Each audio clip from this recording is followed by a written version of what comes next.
what seems to be a rather worrying trend for Indians, there has been a substantial increase in denial of H-1B visa applications of Indians by the US Immigration Authority as compared to people of other nationalities.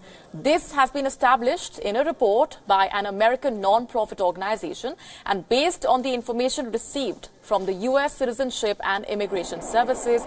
When it came to the most number of requests for evidence for applications, Indian applicants were at the top of that list. The request for evidence on an application is made when there is a requirement for additional evidence to make a decision for granting the H-1B visa.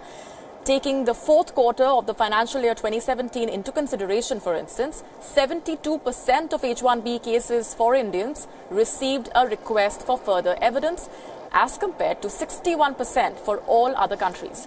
The report highlighted that Indian applications were more prone to denials and had a higher rate of requests for evidence as compared to applications belonging to nationals of other countries.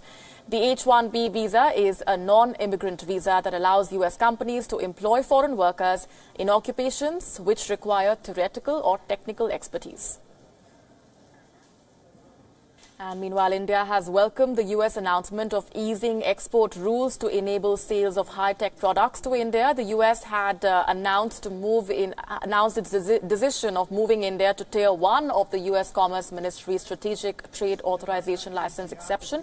Easing of the US rules will enable faster access to dual use of defense technologies from the US. Meanwhile, hailing the US decision, the Indian ambassador to the United States, Navtej Singh Sarna, said it was a sign of trust in the relationship between the two countries. He said that this will help in transfer of sensitive technology.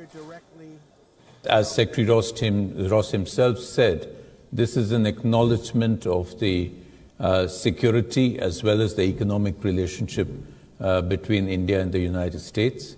I think this is a logical step of India being designated as a major defense partner, to which we had been working towards with the US administration. India's top court has questioned the coordinator for the National Register declared in Assam on the government claims. Supreme Court of India has put queries on the standard operating procedure for the exercise. The court has questioned as to who would be conducting the exercise. The Supreme Court emphasized that all those who haven't found their names in the second draft of the NRC must get a fair chance to prove their claims.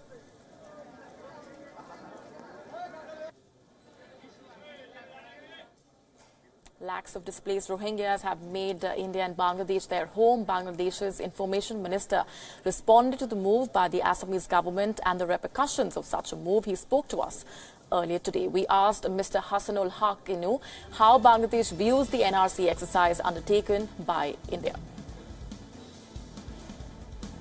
Well, thank you very much for your question on the issue of recent Assam government's development. From the Bangladesh point of view, we think that whatever happening in Assam is an internal situation of Assam, state of Assam, and Bangladesh has nothing to do with it. More or less, our observation is that within Assam is purely a case of ethnic conflict, and Bangladesh has no interest in such issues what are happening within the state of Assam. More or less, the central government of Delhi has not yet raised this issue of the Assam problem with us, and for the last 48 years, the Indian central government has never raised the issue of a migration to the northeastern states of India. So the listing 40 lakhs people as Bangladeshis is not a correct statement, and I hope they will look into the matter seriously and they will resolve their problem in their own way. So here Bangladesh has no comment on this issue. And we also asked him about the concern that's been raised about the human impact that this might have on Bangladesh and that those deemed illegal might move into Bangladesh. Here's what he said. Let the Indian government take their position, then the Bangladesh government will look into the matter. And as such today, since the Delhi government has not raised the issue with the Bangladeshi government, so Bangladesh government is not interested to raise the issue or to start a communication with the central government of India and Delhi. And listen in also to what he said when asked if exercises like these highlight the need for more robust mechanisms to check the movement of people across porous borders. About the migration and the cross-border migration, well, there is no robust mechanism as such to stop this migration this way and that way.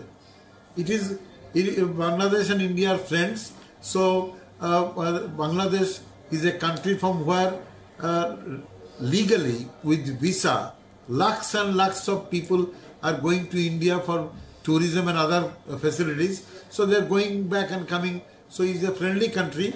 I don't think so it is necessary to build a robust mechanism in the borders. On to other updates. More than 15,000 residents have fled their homes after wildfires surged near a town in California in the United States. Officials ordered evacuations around the twin fires in Mendocino and Lake counties. The blaze destroyed 6 homes and threatened 10,000 others. Police have said that they have arrested 5 people on suspicion of entering the evacuated areas. The raging wildfires have so far claimed 6 lives and destroyed 723 homes. Officials are currently trying to locate 18 people reported missing. There are currently 89 large wildfires blazing across 14 U.S. states. Catch a flame from this corner, go to the other side of the bridge.